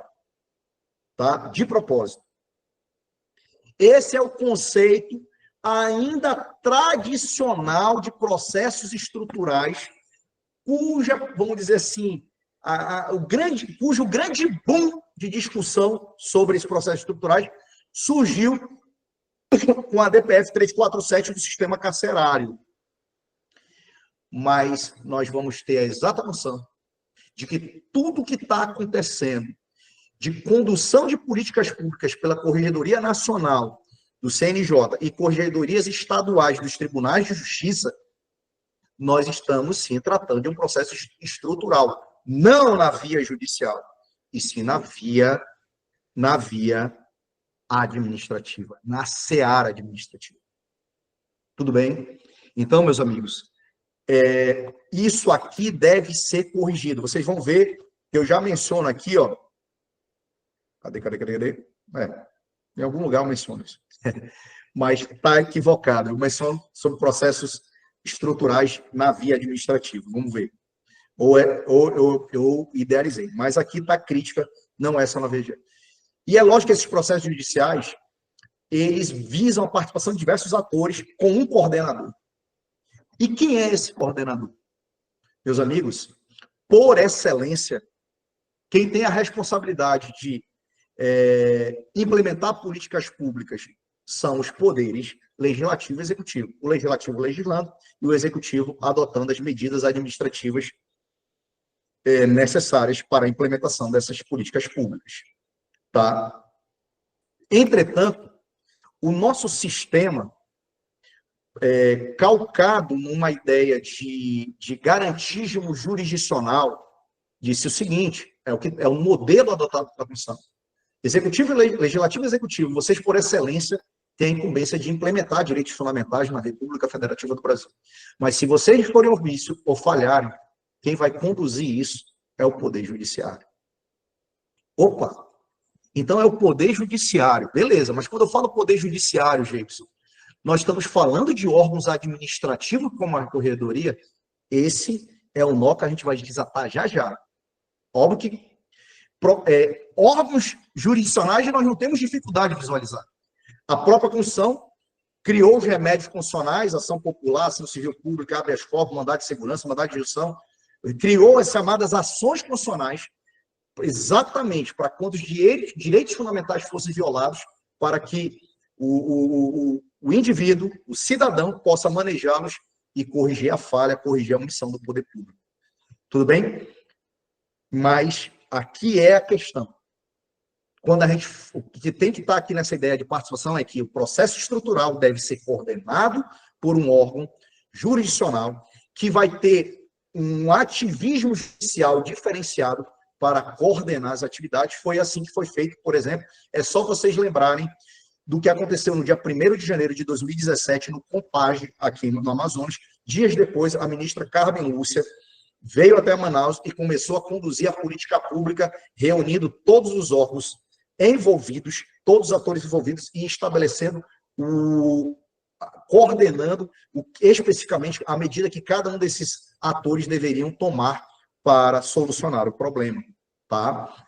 E por óbvio, nós estamos falando aí de problemas complexos, multipolares, que exigem um tratamento adequado. Qual tratamento? Aquele que nós conhecemos por meio dos remédios constitucionais? Não. Um tratamento adequado estrutural. Nós estamos tratando de uma demanda estrutural. Por óbvio, nós temos que conduzir conforme por meio de medidas estratégicas e coordenadas a serem tomadas diante de no bojo, né, de um processo estrutural. Tranquilos? E, amigos, e o que a gente percebeu nessas atividades? Foram criadas aí, né, políticas públicas, editadas medidas de políticas públicas fundiárias importantes pela Corregedoria Nacional de Justiça, como a Semana de Regularização Fundiária, que tem a da Amazônia Legal, e a que ocorreu de segunda até os dias de hoje, está ocorrendo, né? Isso aqui é um evento ainda relacionado a essa semana, a Semana do Seguro Favela, tá? E que tem essa ação coordenada da Corregedoria Nacional de Justiça e a implementação por meio das Corregedorias de Justiça dos Estados. E aí nós temos, essa já é a última semana de agosto, que é o Programa Solo Seguro da Amazônia, que objetiva a regularização fundiária e combate à grilagem de terras, tá? Estão envolvidos 9 estados da Amazônia Legal. Teve um resultado muito interessante em 2024, beneficiando 38 famílias com entrega de 55 mil títulos. E os benefícios, por óbvio, gente, é segurança jurídica e desenvolvimento econômico. E aí o Seguro Favela, também titulando, entregando registro imobiliário para os ocupantes, tá? Por meio de ações sociais, urbanísticas, coordenadas entre Secretaria do Estado, Secretaria do Município, Corregedoria de Justiça, tá? Então, por meio desse fomento, né, de ações de regularização fundiária urbana. E quais são? Aí que vem agora o gargalo, tá? Eu quero olhar para vocês, quero que alguém olhe, quero que alguém pergunte, que tiver aí, tá? Beleza, nós estamos agora, chegamos aqui porque, gente, eu já entendi que é estado de coisa constitucional. Posso pressupor que vocês entenderam que a questão fundiária no estado do Amazonas, na Amazônia, se enquadra perfeitamente no estado de coisas inconstitucional e que foi exatamente isso, um dos fundamentos indiretos utilizados pelo CNJ para que a gente pudesse estar falando agora desse processo administrativo estrutural que está sendo conduzido pela Corregedoria Nacional e pelas corregedorias estaduais, de que nós estamos diante de um estado de coisas inconstitucional e que é exatamente as corregedorias nacional e estaduais que estão coordenando e implementando essas ações, estabelecendo o papel dos atores, tá? Posso ter como premissa isso, tá? Então, tendo isso como premissa, beleza. Gente, entendi tudo, entendi que é SI, mas por quê? Órgãos administrativos do Poder Judiciário podem isso. Primeiro, meus amigos, vamos lembrar a natureza jurídica do CNJ, do Conselho Nacional de Justiça. A natureza do CNJ não é de órgão administrativo. Ele não é um órgão do Poder Executivo. Ele é um órgão do Poder Judiciário. Ele está elencado lá no artigo 92 da Constituição. São órgãos do Poder Judiciário. Está lá, vem Supremo Tribunal Federal, inciso 1, inciso 1A, Conselho Nacional de Justiça. Então, por óbvio, dentro dessa ideia de jurisdição constitucional estabelecida pela Constituição da República Federativa do Brasil, o CNJ é um órgão que não tem funções jurisdicionais, mas ele é um órgão que tem, vamos dizer, enquadramento formal de um órgão do Poder Judiciário. Tranquilos até aí? Dito isso, no que diz respeito às atividades extrajudiciais, mencionei algo vagamente ainda há pouco, as corregedorias de justiça, tá? Elas têm poder, elas são os órgãos censores das atividades extrajudiciais, das serventias, ou seja, das atividades administrativas das serventias extrajudiciais, os chamados cartórios. Então, isso por si só já demonstra que elas são um órgão censor, normatizador, e com base nisso, pode sim as corregedorias nacional e estaduais de justiça fazerem um trabalho de coordenação de política pública fundiária na seara administrativa. E é isso que vem ocorrendo. Tá? Jameson, mas teria necessidade de ajuizamento de alguma DPF? E aí eu até tenho uma curiosidade, eu vou perguntar para vocês aqui, eu vou perguntar, mas vou dar a resposta. Por que a DPF, não a ADI, não a ADC? Pelo seguinte sentido, né? Tanto a ADI quanto a ADC, elas atacam, elas impugnam, vamos dizer, impugnam não, né? A ADC defende, mas elas têm como objeto, pronto, assim, agora eu estou sendo técnico, elas possuem como objeto atos normativos primários, ou seja, normas, tá? Leis, medidas provisórias, leis delegadas, resoluções do Congresso, do Senado, da Câmara, decretos legislativos, tudo que está lá no artigo 59 da Constituição, como espécies legislativas. Já a ADPF, ela tem como objeto um ato do poder público. Só tem um detalhe. Quando a gente fala de estado de coisa inconstitucional, nós não temos como objeto um ato. Nós temos um quadro realidade. Ou nós temos uma realidade inconstitucional. É como se fosse um conjunto de atos ou um conjunto de omissões. Sensacional isso, né? Sensacional. E, por óbvio, que isso nunca se enquadrou com qualquer precedente de qualquer ADPF que foi proposta antes do sistema carcerário em 2016. Só que a DPF ela tem uma porosidade, com base no parágrafo 1º do artigo 4º da Lei 9.882, do ano de 99, que é o seguinte: ela tem o requisito da subsidiariedade. Ela é subsidiária em relação às demais ações do controle concentrado. Ou seja, se não couber nenhuma das outras, da ADI e ADC, cabe à DPF, diante de situações que violam preceitos fundamentais, e eu não tenho nenhuma dúvida que o SI viola, e muito, né? Porque viola de forma generalizada, massiva e atinge um número considerável de vítimas. E se trata de um quadro realidade prolongado no tempo, diante da ineficácia e incapacidade de instituições em corrigir o problema. Tá? Então, poderia ser ajuizada uma DPF diante dessas minhas explicações? Lógico que sim. Mas vocês concordam comigo que o processo judicial, qualquer que seja ele, tem um formalismo mais rigoroso. E aí é tudo depender do andamento, da marcha processual. Sendo pela via administrativa, existem vantagens. Os diálogos institucionais ocorrem com mais frequência, que diálogos institucionais, no sentido técnico, das instituições dialogarem quais são os mecanismos, quais são os meios facilitadores do cumprimento, da efetivação de direitos fundamentais. Não é de dialogar, de criar, é diálogo institucional no sentido de que quais são as medidas viabilizadoras que nós vamos adotar aqui para interpretar, respeitar e cumprir a Constituição. Essa é a ideia. Então, você tem uma facilidade para a cooperação entre os poderes estatais, entre órgãos, entre instituições. Você permite maior interação para resolver controvérsias e garantir direitos. E, lógico, você conta com menos formalismos, ou seja, procedimentos mais ágeis que na via judicial. E, com isso, terá mecanismos mais facilitados para encontrar soluções para resolver esses problemas estruturais. Tá? E aqui, gente, surge a importância, e a seara administrativa, ela facilita bastante esses diálogos institucionais. Alguns autores chamam de diálogos constitucionais. Tá? É um termo mais técnico, institucionais. Tá? Inclusive, na minha tese, eu utilizei a expressão diálogos institucionais, né? E tese de doutorado. E aí a gente entra nessa ideia.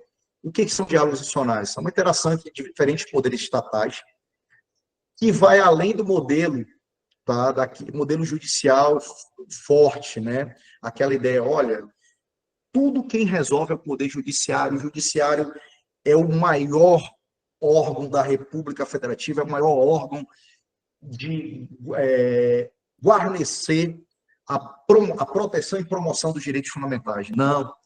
A atividade de interpretação da Constituição, ela não é exclusiva, e o Poder Judiciário não tem a última palavra, sob pena de fossilização do direito. É aí que surge a ideia dos diálogos institucionais. Todos têm capacidade de interpretar a Constituição. E o ideal é que seja mediante diálogo. Dentro dos seus próprios processos, dentro das suas próprias atividades fins, os poderes podem interpretar, podem implementar a Constituição. E aí, gente, é por isso que realizar políticas fundiárias via Corregedoria de Justiça é aplicar a Constituição. E as Corregedorias de Justiça coordenarem essas atividades, se trata, sim, de processo estrutural. E essa coordenação, quando interage com demais atores, órgãos fundiários, poderes, órgãos legislativos, nós estamos tratando de diálogos institucionais. Então, meus amigos, são soluções que são encontradas sem supremacia de um poder para o outro, mas que tenham a coordenação de um órgão forte. E esse órgão forte é a Corregedoria, no caso aqui, das políticas fundiárias. E a gente entra na última etapa, nesse último direcionamento. Nós vimos diante muitos problemas, nós vimos muitas coisas complexas. E aí, para superar os principais entraves para a implementação de uma efetiva governança fundiária no Estado do Amazonas, quais os mecanismos que podem ser operacionalizados pelas instituições da República Federativa do Brasil? É lógico que esses mecanismos têm que contar com uma capacidade institucional, ou seja, as instituições envolvidas, mediante diálogos institucionais, têm que ter capacidade de superar esses problemas, tem que permitir uma participação social, e aí você vai ter legitimidade democrática, inclusão das comunidades locais nas decisões. Além disso, as medidas que foram implementadas têm que contar com uma fiscalização efetiva para combater fraudes, grilagens, ocupações irregulares. E, com base nisso, a governança fundiária só será atingida se nós tivermos integridade dos dados, se nós tivermos sistemas unificados de informação fundiária. Os cadastros não precisam ser unificados, mas os sistemas, sim. O sistema de informação, que são aqueles que prospectam nos cadastros fundiários e imobiliários, esse tem que ser unificado, tá? E aí, amigos, nós entramos aí. Quais são os mecanismos para avanços em governança fundiária? Que tipo de mecanismos existe hoje? Que tipo de coordenação de políticas fundiárias pelas corregedorias de justiça para superar o estado de coisa constitucional da questão fundiária no Brasil, e em especial na Amazônia e no estado do Amazonas? E aí é lógico que esse papel, nós vamos enfatizar, é um papel de um ativismo interessante, de um ativismo coordenador, alguns chamam até de superativismo, que a Corregedoria de Justiça vem atingindo para fiscalizar, normatizar e coordenar essa articulação entre os diversos atores. Vejo que só vocês olharem para as publicações recentes dos últimos 4 anos da Corregedoria de Justiça do Estado do Amazonas, muita publicação de normas, de provimentos relacionados à questão fundiária, tá? E imobiliária do Estado. E aí, gente, com base nessa articulação das corregedorias, nós vamos ter mecanismos para a superação do estado de coisas inconstitucional, desde que se faça um diagnóstico constante, com planejamento de estratégias, com implementação dessas medidas estruturais e, por óbvio, não deixar isso solto, com avaliação contínua de resultados, com monitoramento, que é exatamente o papel do órgão assessor, que é o papel da Corregedoria de Justiça. Tá? E além disso, além desse papel estratégico de coordenação de política pública para superar o estado de coisa constitucional, nós temos que buscar uma ampliação dos diálogos institucionais, a cooperação entre os órgãos públicos, a comunicação entre eles. O INCRA não pode ser um mundo à parte dos órgãos fundiários estaduais e municipais e vice-versa. Tem que ser algo coordenado, tem que trabalhar conjuntamente. Esses cadastros têm que ser compartilhados.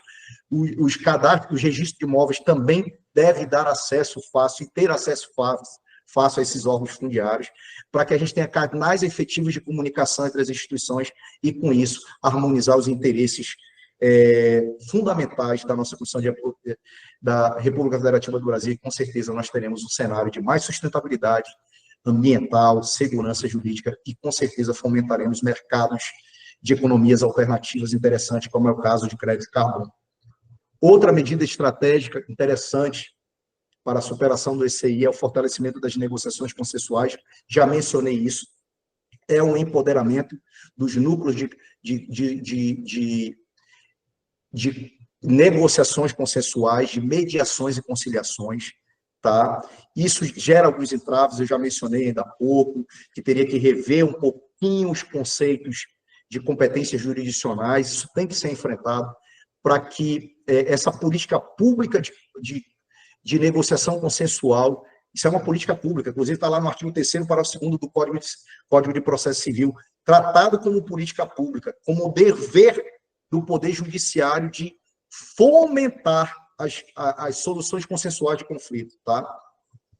E aí, amigos, um outro instrumento de suma importância é a integridade, tá? Mecanismos de integridade, programas de integridade, o famoso checklist, avaliação de riscos pelos órgãos fundiários, pelos cartórios, pela Corregedoria de Justiça. Esses mecanismos de integridade devem ser uma obrigação a sua implementação para todos esses atores, porque aí a gente terá conduta íntegra na comissão, promovendo a ética, tá, na condução dos trabalhos.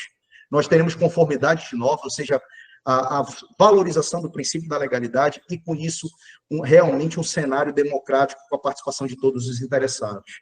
Tá? E aí eu falei que ia falar do case de gestão florestal em Rondônia. Tá? Rondônia fez um case de gestão florestal, está colhendo frutos, tem dificuldades. Eu tenho uma crítica ao case, tá? A Tereza e a Lúcia trabalharam isso comigo, não sei se a Tereza está aí, mas a minha crítica é porque eles atrelaram ao CAR, e o CAR tem muitos problemas de sobreposição. É algo que a Corregedoria Geral de Justiça do Amazonas tem tentado olhar como modelo, E neste ano nós começaremos os nossos primeiros projetos de sustentabilidade, tá? Dentro do controle, tá? Por meio, realizando auditorias, tentando incentivar as unidades do Estado a implementar preocupações no campo da sustentabilidade. E aí não tem jeito, né? Se a gente está falando de questão fundiária, nós estamos falando também de sustentabilidade. Então, gente, esse foi o trabalho feito lá, o trabalho pela própria Controladoria Geral do Estado de Rondônia, tá? Onde ele fez todo um diagnóstico, trouxe melhorias na governança e trouxe uma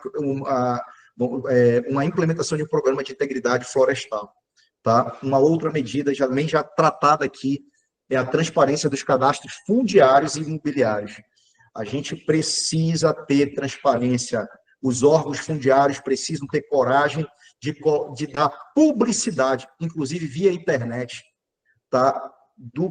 Da realidade fundiária dos estados, dos municípios. Isso tem que ser de fácil acesso, não somente aos órgãos fundiários, não somente aos cartórios de imóveis. Porque a gente vai ter, quando o investidor quiser comprar uma área, fazer uma negociação imobiliária, ele poder colocar a realidade fundiária como um checklist. Hoje ele tem muita dificuldade. O processo é muito moroso por causa disso. Tá? Alguns avanços foram significativos, no caso do CIGEF, sim, mas ainda com pouco acesso ao cidadão. Tá? E com isso, gente, nós teremos uma uniformização, não de bases de dados, tá?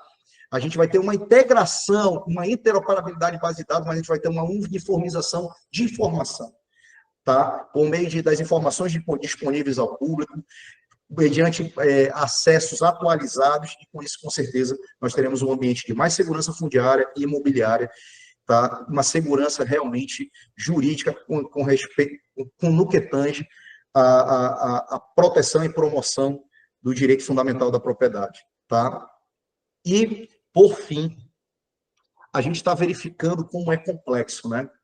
Como é difícil, tá, essa realidade, o papel que a Corregedoria Nacional do CNJ vem adotando, coordenando as atividades das Corregedorias de Justiça e demais atores, é fundamental, mas ainda tem muita coisa para avançar.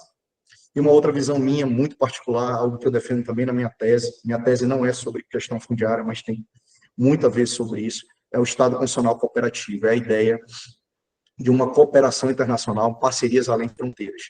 Essa cooperação não é que eu vou chamar os outros estados para dividir a nossa soberania, não tem nada a ver com isso.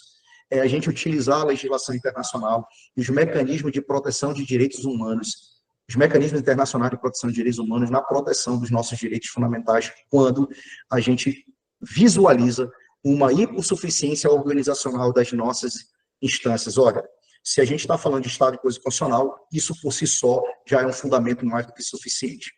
É lógico que eu falo de aprimoramento desses mecanismos, eu falo, inclusive, que pode haver controle de convencionalidade, quando eu falo Estado Constitucional Cooperativo, no pano de fundo é o controle de convencionalidade por meio da ADPF, mas aqui não é o objeto. Inclusive, eu falo de aprimoramento do controle de convencionalidade no próprio Sistema Interamericano de Direitos Humanos, tá? Que quando eu falo que, por exemplo, de matamento na Amazônia, para mim, o caso de matamento na Amazônia não precisa, sendo latente, grave, e diante de um cenário já de recalcitrância e de dificuldade de proteção do meio ambiente, é óbvio que eu estou diante de uma situação de vulnerabilidade organizacional das instituições. Então, eu não posso esperar o requisito, o pressuposto processual lá para a petição individual no Sistema Interamericano de Direitos Humanos, que é o esgotamento das instâncias internas. Então, eu falo que diante dessas situações tem que acontecer o que eu chamo de mutação convencional para esse requisito ser relativizado. Isso aí, em outro momento, a gente conversa sobre isso, mas aqui a importância eu tenho que trazer esses mecanismos de proteção de direito internacional, mecanismo de proteção de direitos humanos. Nós temos que trazer as normas internacionais que digam respeito à sustentabilidade ambiental e à preocupação com a proteção dos direitos fundamentais, e com isso, nesse reconhecimento de conexões de interdependência entre as nações, os estados e os organismos internacionais, a gente ter um ambiente interno que realmente proteja os nossos direitos humanos e nossas garantias fundamentais, principalmente com relação àqueles países que já assumiram inúmeras obrigações internacionais, como é o caso do Brasil, que é signatário do Pacto San José da Costa Rica e várias outras normas internacionais. Então, eles têm que cumprir esses acordos perante a comunidade internacional. E aí, amigos, faço minhas considerações finais, velando aí por um caminho para uma governança fundiária eficaz. Tá? E eu quero lembrar algo, uma fala do desembargador Gilmar, na abertura da Semana do Solo Seguro Favela, quando ele falou do papel da corregedoria, ele explicou que ele foi muito contundente, ele falou ali diretamente sobre estado de coisas inconstitucional, ele falou ali sobre de que a implementação da política pública é do poder público, ou seja, é do legislativo e do executivo, mas que naquele momento, por dificuldades na Amazônia, por dificuldades de instâncias da nossa República, estava sendo conduzida pela Corregedoria Nacional e com o apoio das corregedorias de justiça. Então, ele foi muito feliz. E, por fim, quero lembrar uma fala no dia de hoje, no encerramento, do desembargador Hamilton, quando ele falou de números, do que foi entregue na semana, e ele falou, olha, por trás dos números tem muito mais, tem algo muito mais valioso, que é o respeito aos direitos fundamentais, ao direito de propriedade do cidadão, e eu acho que é isso que a gente quer. Tá? Eu acho que a gente quer que a gente atinja uma governança fundiária e que a gente permita estratégias de sustentabilidade ambiental, mas também geração de economias alternativas. E é esse mundo é esse cenário jurídico que eu rogo que a gente avance. A gente vai precisar das instâncias internacionais para a gente atingir uma governança fundiária mais robusta e mais eficaz. Agradeço a atenção de todos, muito obrigado e me coloco à disposição para perguntas.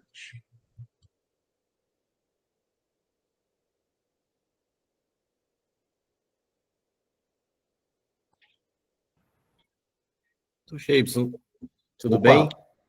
Tudo bem, Igor, doutor Igor falando obrigado aqui, pela como é que presença. estão as coisas?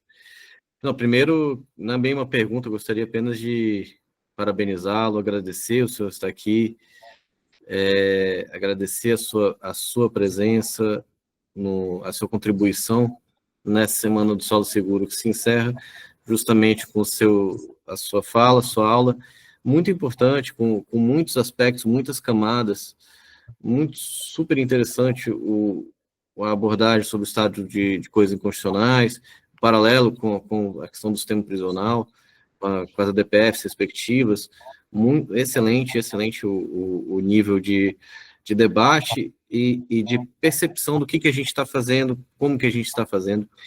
E aí eu queria apenas contribuir, aí já não é mais uma fala, é apenas um convite para que as pessoas, vou compartilhar a tela rapidinho, se me permitem, mas a ideia é que a gente mostre que hoje estamos caminhando para aquilo que o senhor já até mencionou, que deseja e que também é desejo da corregedoria, da visão do desembargador corregedor.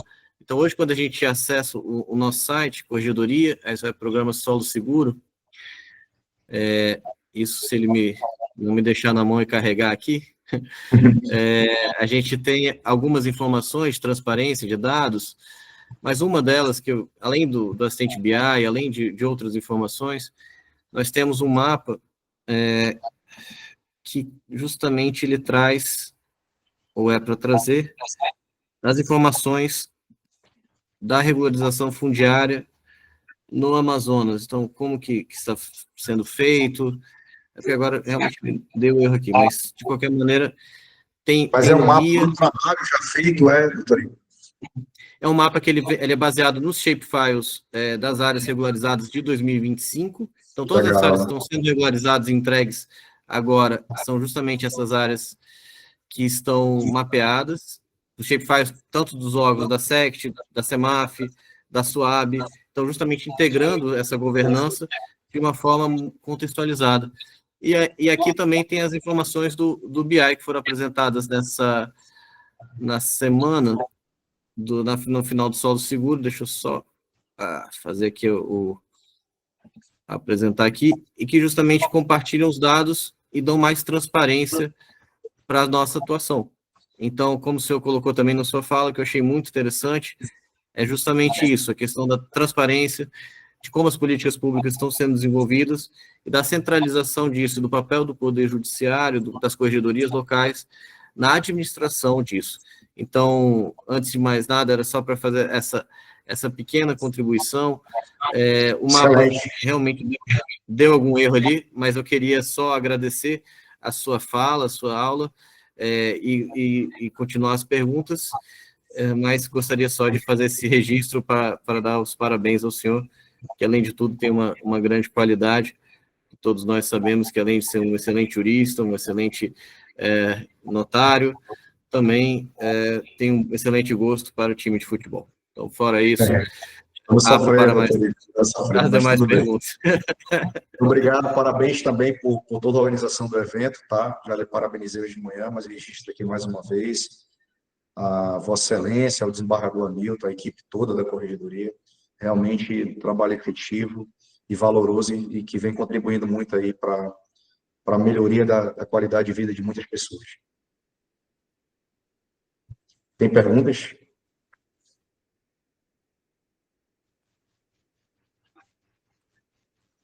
Será que sextou, doutor Igor? Acredito que sim, acredito que essa Acho foi... que tem só da Sara, né? Acho que tem uma pergunta solta da Sara. Como funciona, que eu disse que ia responder depois. Como funciona a fiscalização por parte da Corregedoria sobre as grilagens no interior do Estado?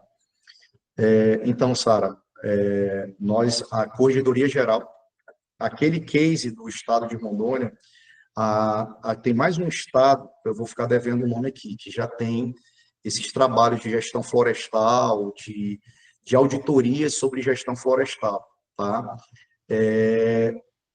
Isso está impulsionando, está contribuindo, né, para que outras corregedorias tomem medidas. Nós temos estudos, nós já fizemos reuniões sobre isso dentro da Controladoria Geral do Estado do Amazonas, mas ainda efetivamente nós não temos nenhum case nesse nível.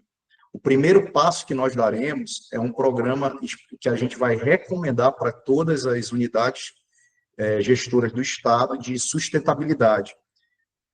Está em análise, é um programa de um servidor lá, chamado André Viga, tá? o nosso analista, o nosso auditor, e a gente vai tentar replicar. É o caminho, é um início, tá?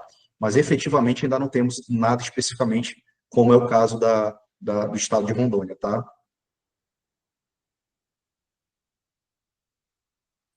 Fizeram mais algumas perguntas, alguma questão do interior, dos municípios do interior. Vamos lá, só pode me ajudar também, doutor. Está lidando com isso? Gostaria de saber sobre as prefeituras que impedem esse tipo de avanço. Realmente existem, né, doutor Igor, algumas prefeituras que não facilitam esse trabalho que vem sendo aí engedrado, encabeçado pela Corregedoria Geral de Justiça do Estado do Amazonas, mas aí acontece aqueles diálogos, aquelas reuniões para tentar superar exatamente isso, né? Eu consigo compartilhar, de fato é verdade, mas é o que a gente sentiu durante essa semana, muitos municípios do interior vieram procurar a corregedoria, têm interesse, tem melhorado, né? Querem, e às vezes não é uma questão, muitas vezes, em relação aos municípios do interior, não é uma questão de má fé ou de falta de vontade, às vezes é falta de conhecimento, e às vezes de estrutura, né? Então, muitas vezes, que a gente sente muita dificuldade, de repente, no georreferenciamento, do drone, da contratação de equipe técnica. De fato, são procedimentos um pouco caros, custosos, mas que no longo prazo vale a pena, e a gente tem tentado, por meio do acordo de cooperação técnica, agregar todos os entes. Então, quem assinou o acordo de cooperação técnica foi a SECT, foi a Associação dos Municípios do Interior, foram os cartórios, Então, os municípios que quiserem aderir, poderão aderir sim a esse ACT, e nesse ACT prevê a possibilidade, de repente, da SECT poder ajudar, mas aí, mediante a contrapartida do município, fornecer a estrutura física do local. Então, a gente se ajudando vai poder chegar a algum lugar, como disse o doutor Jefferson, nesse papel de coordenação. Eu compartilhei o mapa, esse não é um mapa definitivo, tem um mapa um pouco melhor estruturado, mas a ideia é essa aqui, essas são as áreas que foram atingidas aqui de Manaus pela regularização do Solo Seguro 2025. o que tem sido feito nas questões de matrículas de duplicidade sobre a mesma área? Essa é uma pergunta, doutor Geibson, para o senhor. Cadê? Eu não vi. Matrículas em duplicidade. Vamos fingir que isso acontece aqui no Amazonas. Vamos supor. Então, provavelmente, se não houver algum acordo direto entre as partes, isso vai virar uma demanda judicial, né, que aí envolve interesses em litígio, né, de duas pessoas, de dois indivíduos, ou de duas pessoas físicas, ou de pessoa física e jurídica, ou duas pessoas jurídicas. E aí a ideia, que é o que a gente tem entendido ao longo do tempo, esses processos envolvendo conflitos imobiliários e fundiários, eles são muito longos, eles são custosos e demorados, então, de pouca resolutividade, porque são matérias técnicas muito complexas. É por isso que cada vez mais vem se valorizando as soluções consensuais de conflito. Então, existem várias iniciativas nesse sentido, tá? Então, acredito que a gente vai avançar muito nesse campo ainda, que é uma das sugestões aí de medidas para serem implementadas. Desculpa, implementadas não, já estão implementadas. Fortalecidas, perdão. Tá? Inclusive, né, doutor Igor, acho que, salvo me engano, tem na UGPE do Estado do Amazonas também tem um núcleo de conciliação com um trabalho primoroso aí, também do doutor Tiago Rosas, do professor público Tiago Rosas. Isso. A ideia de soluções consensuais, ela tem um grande apelo, especialmente nesses casos. A questão da duplicidade, como disse, vamos supor que isso aconteça aqui no Amazonas, na verdade, de fato, ela tem, quando não é uma questão flagrantemente nula, ou flagrantemente de má-fé, ou flagrantemente de um vício que contenha, que possa ser anulado via administrativa, como o doutor Geibson colocou, normalmente vai pela via jurisdicional, onde as partes poderão fazer a produção de provas e descobrir de quem é aquela propriedade efetivamente. Eu acredito, doutor Geibson, que temos todas as perguntas respondidas. Se me dão a devida autorização, eu agradeço o seu tempo, o seu empenho, a sua dedicação, que a aula que venha mais vezes. Eu acho que tem o Solo Seguro Amazônia chegando, e tenho certeza que a sua contribuição, dos demais colegas, lembrando sempre o papel importante dos registradores, dos notários, no Solo Seguro. Todos vocês exercem um papel excepcional, assim como os municípios têm exercido, os órgãos do executivo têm exercido, a corregedoria tem feito seu papel, e assim, só assim que a gente vai conseguir desatar esse nó que é a regularização fundiária, especialmente no estado do Amazonas. Então, muito obrigado pela sua presença, e conte sempre com a gente, e retorne sempre a essa casa que é sua. Agradeço novamente o convite, doutor Igor, muito obrigado, excelente final de semana, bom descanso, parabéns por todo o trabalho exitoso aí da semana e do que também o senhor vem desempenhando aí como juiz auxiliar da corregedoria. Muito obrigado e estou sempre à disposição. Muito obrigado a todos que ficaram até aqui, tenham todos Obrigado um excelente dia, Boa tarde. excelente final de semana para todos. Boa tarde.